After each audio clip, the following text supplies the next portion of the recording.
ये कहानी शुरू होती है 1976 से, जहां हम इंडोनेशिया के एक छोटे से गांव को देखते हैं जहां कुछ बच्चे खेतों में फुटबॉल खेल रहे होते हैं। जैसे ही सूरज ढलने लगता है सब अपने अपने घर जाने लगते हैं, लेकिन दो लड़के अभी भी खेलने में इतने मस्त हैं कि उन्हें घर जाने का मन ही नहीं करता। तभी सुत्रो गलती से फुटबॉल को मक्के के खेत में किक कर देता है। दोनों उसे ढूंढने के लिए खेत में घुस जाते हैं, लेकिन जैसे जैसे अंधेरा घना होता जाता है उन्हें कुछ भी नहीं मिलता।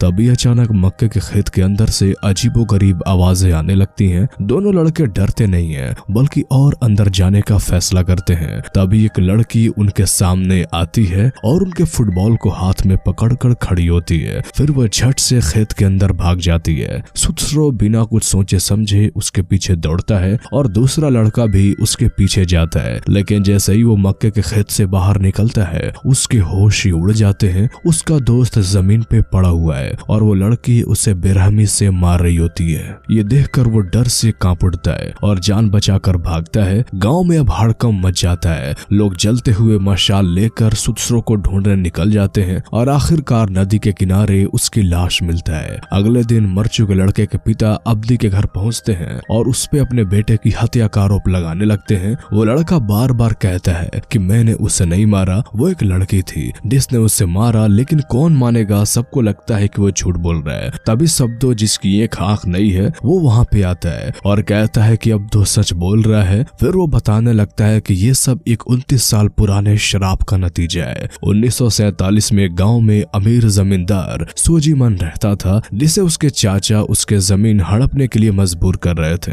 अगर सोजीमन की पत्नी सुलाती जल्दी प्रेग्नेंट नहीं होती है तो उसकी जमीन उसके चाचा को मिल जाएगी। जब कोई उपाय नहीं बचता है तो सोजीमन की पत्नी एक औरत टकना से मिलती है जो कहती है कि वो उससे प्रेग्नेंट कर सकती है, लेकिन कीमत चुकानी होगी। वो उसे शैतान के साथ एक खतरनाक समझौता के लिए तैयार करती है। बदले में उसे जुड़वा बच्चा पैदा होने के वादा मिलता है। सुलासित्री बिना कुछ सोचे समझे इस डील को स्वीकार कर लेती है। अगर तुमने अपने बच्चे को सही परवरिश नहीं की तो ये शराब पूरे परिवार को साल दर साल तबाह करता जाएगा, जब तक कि तुम्हारी पूरी नस्लें मिट न जाएं। लेकिन सुलासित्री को बस एक ही चीज चाहिए थी और वो थी औलाद। वो किसी भी हाल में मां बनना चाहती थी, इसलिए टोकीना के शर्तों को स्वीकार किया और फिर शुरू हुआ डरावना रिचुअल। टकना ने उसे एक रहस्यमयी काली दवा पिलाई। सुलासित्री ने जैसे ही उसे पिया उसका शरीर अचानक से झटके खाने लगा। वो जमीन पे गिर गई और उसकी आंखें उलटने लगी। 2 महीने बाद चमत्कार हुआ। एक औरत ने बताया कि वो जुड़वा बेटियों की मां बनने वाली है। जब ये खबर उसके पति सुएजिमन को पता चला तो उसकी खुशी का ठिकाना नहीं था। उसने अपनी बेटियों के नाम भी सोच लिया। बड़ी बेटी का नाम सुमाला और छोटी बेटी कुमाला। गांव में बड़ा जश्न हुआ, लेकिन असली खौफनाक मंजर तब शुरू हुआ जब बच्चियों का जन्म हुआ। डिलीवरी के दौरान सुलासित्री को बेहोशी के दौरान एक डरावना साया दिखाई दिया, लेकिन जब उसने ध्यान से देखा तो वो गायब हो चुका था। फिर हुआ कुछ ऐसा जिसे देखकर सबके रोंगटे खड़े हो गए। पहली बेटी सुमाला पैदा हुई, लेकिन वो डरावनी, बदसूरत और अपाहिज थी। न उसका शरीर सही था न उसके रोने का कोई आवाज निकलती। औरत भी हैरान रह गई। लेकिन फिर दूसरी बेटी कुमाला पैदा हुई जो बिल्कुल सही सलामत थी। जब सुएजिमन ने अपनी पहली बेटी सुमाला को देखा तो उसका खून खौल उठा। उसने कहा कि मुझे ऐसी बच्ची नहीं चाहिए जो पूरी जिंदगी मेरे परिवार का नाम मिट्टी में मिलाए। गुस्से में आकर उसने एक चाकू उठाया और अपने ही बेटी को मार डाला। सुएजिमन ने यह बताया कि उसकी एक ही बेटी है कुमाला, लेकिन उसे पता नहीं था कि जिस बेटी को उसने मारा है वो मरकर भी अभी जिंदा थी। कुमाला 3 साल की हो गई थी, लेकिन वो ना चल सकती थी ना बोल सकती थी। जैसे जैसे वो बड़ी हुई उसकी हरकतें अजीब होती गईं। गुस्सा, चीखो पुकार, अजीबो हरकतें। जब कुमाला 8 साल की हुई तो उसका व्यवहार और भी खतरनाक हो गया। वो अचानक गायब हो जाती थी तो कभी अजीबे चीजें करने लगती थी। एक दिन जब वो बाजार में गई तो कुछ लड़कों ने उसे अपाहिज कहकर पत्थर मारने शुरू कर दिए। उसके माता पिता ने सब देखा, लेकिन बिल्कुल अनदेखा कर दिया। घर लौटते ही उसके पिता ने उसे गोदाम में बंद कर दिया और उसे बेरहमी से पीटा। उस रात जब कुमाला सो रही थी अचानक उसे कोई आवाजें सुनाई सुनाई देने लगी। धीरे धीरे ये आवाजें और तेज होने लगी।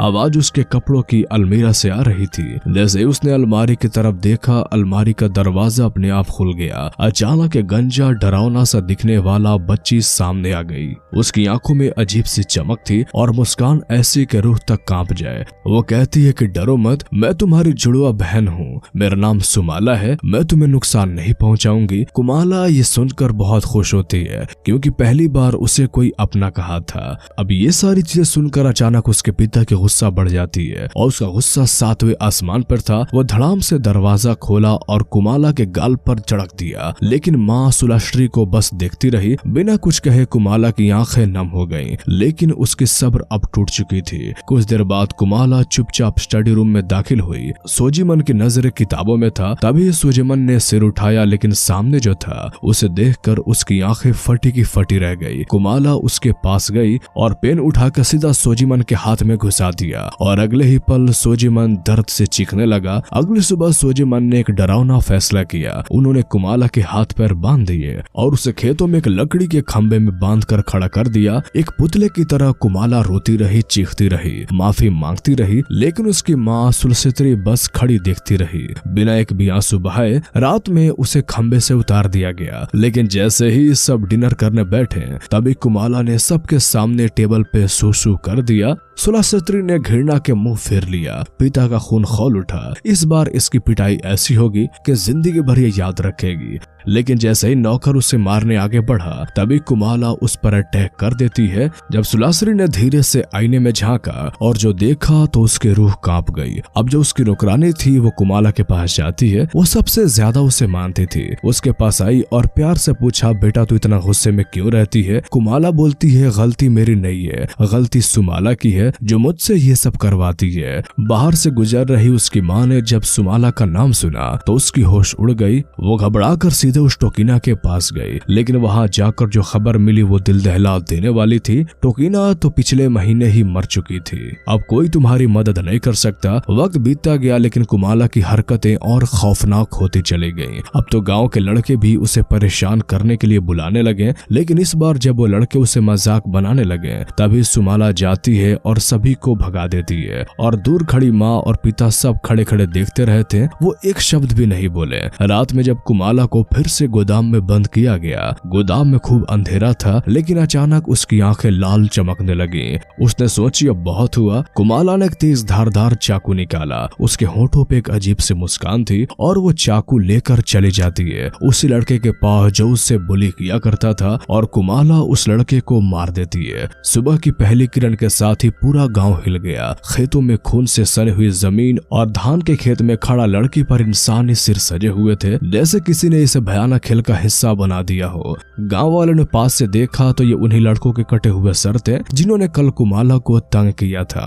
उन लाशों के पास कुमाला का वही पुराना फटा हुआ गुड़िया पड़ा था। गांव वाले गुस्से और डर से कांपते हुए कुमाला के घर जा पहुंचे। ये सब तेरी बेटी ने किया है, उसे हमारे हवाले कर दे। लेकिन उसके पिता कहते हैं कि बिना सबूत के हम पर इल्जाम मत लगाओ। गांव वालों के पास कोई ठोस सबूत नहीं था, इसलिए वो मायूस होकर लौट गए। लेकिन सुईजीमान का शक अब गहराने लगा था। शुरू में सुईजीमान को यकीन नहीं हुआ कि उसकी अपनी बेटी ऐसा कर सकती है, लेकिन जब वो गोदाम पहुंचा तो देखा कि गोदाम की दीवार में एक बड़ा सा सुराग था, जिसका मतलब था कि कुमाला रात में छिपकर बाहर जा सकती थी और उसने वो खौफनाक हत्याएं भी की होगी। अब सुईजीमान के मन में शक का बीज पूरी तरह से जम चुका था। जब सुलाश्री ने सुनी कि सुईजीमान के मन में अपने ही बेटी पे शक कर रहा है तो वो चौंक गई। सुलाश्री ने गहरी सांस लेते हुए कहा कि सुमाला वही जिसने तुमने अपने हाथों से मारा था। सुईजीमान सन्न रह गया, लेकिन उसकी पत्नी कहती है कि तुम भले उसे पहले मार चुके थे, लेकिन शायद वो कभी गई ही नहीं है। सुईजीमान घबराकर कुमाला के कमरे में गया और उससे पूछा, बेटा सच बता क्या हो रहा है? कुमाला बोली, पापा सुमाला अब मुझे छोड़ने वाले नहीं है, क्योंकि ये सब मैंने नहीं किया, सबको सुमाला ने मारा है। लेकिन सुईजीमान जैसे ही उसने उसने ये सुना कुमाला के पैरों में भेड़िया डाल देता है। अब घर में सबको एहसास हो गया था कि रात के 12 बजे एक बड़ा हादसा होने वाला है। कुमाला के सबसे प्यारी नौकरानी, जिसे वो माँ की तरह मानती थी, गोदाम में आई और उसे गले से लगा लिया और कहा, कल तेरी 10वां जन्मदिन है बेटा, तुझे क्या गिफ्ट दूं? कुमाला की आंखों में आंसू थे। कुमाला ने कहा, बस तुम यहाँ से चली जाओ, सुमाला तुम्हें भी मार डालेगी।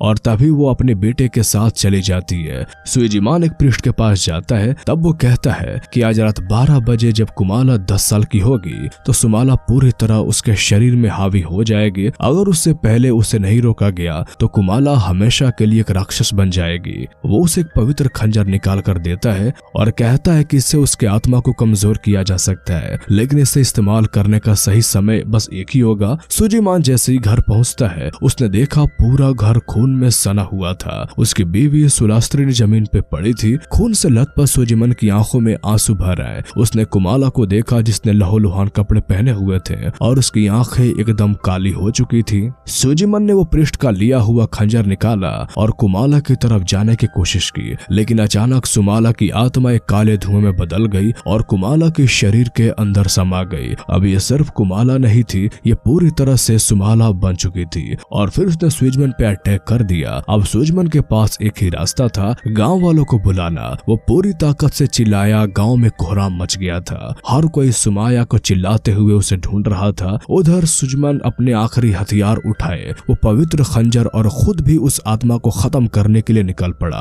और फिर खेतों के बीचों में उसे दिखी एक काली परछाई। सुमाला की सुई ने बिना वक्त गवाए उस पे हमला कर दिया।